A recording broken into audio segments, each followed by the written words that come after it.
హైదరాబాద్లోని బంజారాహిల్స్ ఆఫ్టర్ 9 పబ్పై పోలీసులు కేసు నమోదు చేశారు. నిబంధనలకు విరుద్ధంగా పబ్ను నడుపుతున్నారు అన్న సమాచారంతో వెస్ట్ జోన్ టాస్క్ ఫోర్స్ పోలీసులు దాడులు నిర్వహించారు. కస్టమర్స్ ని ఆకర్షించడానికి పబ్ నిర్వాహకులు కర్ణాటకలోని గుల్బర్గా నుంచి ఒత్తిడిని రప్పించి అసభ్యకరమైన డాన్సులు చేస్తున్నట్లు సమాచారం.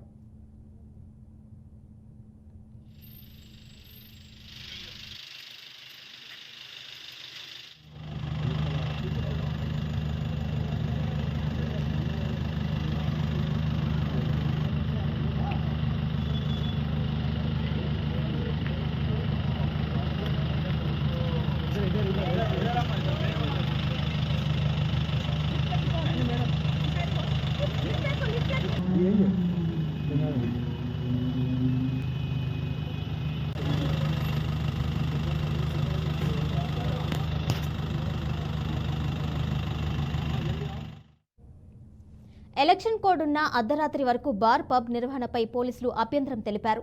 రైడ్ సమయంలో సుమారు 100 నుంచి 150 మంది యువతీ యువకులు ఉన్నట్లు తెలుస్తుంది. మద్యం మత్తులో అశ్లీల నృత్యాలు చేస్తున్న 32 మంది యువతులు, 75 మంది యువకుల్ని అదుపులోకి తీసుకున్నట్లు పోలీసులు తెలిపారు. పబ్ నిర్వాహకులపై బంజారా హిల్స్ పోలీసులు పలు సెక్షన్ల కింద కేసు నమోదు చేశారు.